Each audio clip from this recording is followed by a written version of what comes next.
যারা ছোট মাছ খেতে পছন্দ করেন না তাদের জন্য এই খাবারটি খুবই চমৎকার হয়েছে এবং খুবই সহজ পদ্ধতিতে আপনারা এই রান্নাটি করে ফেলতে পারবেন। প্রথমত আমি কিছুটা আলু এবং ধুমরা বা আমাদের গাজীপুরের ভাষায় বলা হয় দুন্দুল, তো আমি এই দুইটা একসাথে অ্যাডজাস্ট করে কেটে নিয়েছি কিছুটা চেকন করে। সো ধুমরাটা একটু হালকা মোটা রেখেছি, এটা গলে যাওয়ার সম্ভাবনা থাকে এই জন্য। এবং যা যা উপকরণ লাগবে সবকিছু কিন্তু আমি দিয়ে দিচ্ছি। পেঁয়াজ কাটা এবং হলুদ, সাথে কিন্তু আরো বিভিন্ন ধরনের মশলা থাকবে, যেমন ধনিয়ার গুঁড়ো, এটা আপনারা চাইলে স্কিপ করতে পারেন, এবং গুঁড়ো মরিচ গুঁড়ো, যতটুকু আপনার জাল পছন্দ ঠিক ততটুকু।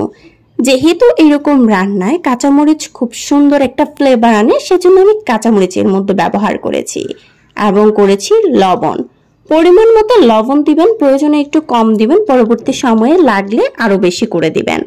এবং এইটার মধ্যে তেলটা একটু বেশি প্রয়োজন হয়।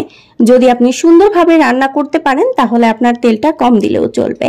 এখন এটার আসল যে ম্যাজিকটা সেটা খুব সুন্দরভাবে মাখানো, কারণ মাখিয়ে এই তরকারিটা রান্না করলে আপনার কাছে বেশ চমৎকার লাগবে। এবং যদি আপনি না মাখিয়ে রান্না করেন তাহলে শুধুমাত্র আমি বলবো আপনার হাতের জোসের মাধ্যমে মজা হতে পারে।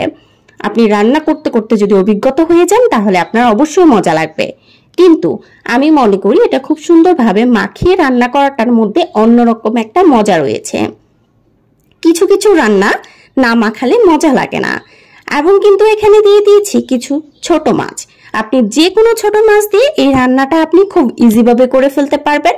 আপনি যদি চান বড় মাছ টুকরো টুকরো করে কেটে এটার উপরে দিতে পারেন। আমি মাছগুলো আস্তে আস্তে বসিয়ে নিয়েছি যেন কোনো রকম তরকারি নিচে না যায়।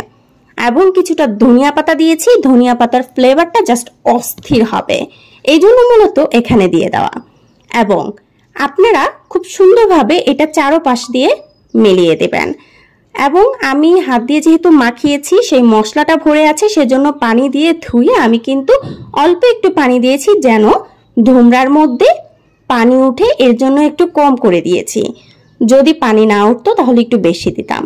এখন আমি লো ভলিউম আঁচে আমি কিন্তু বসিয়ে দিয়েছি, আপনাদের সুবিধার জন্য দেখিয়ে দিয়েছি ধুমরাটা আসলে কি।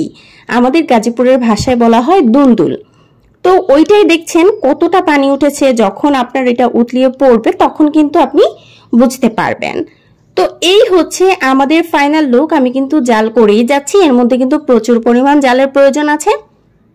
সম্পূর্ণ ভিডিওটা আসলে দেখানো পসিবল না, এর জন্য আমি কিন্তু একটু কাট করে করে আপনাদের দেখাইছি।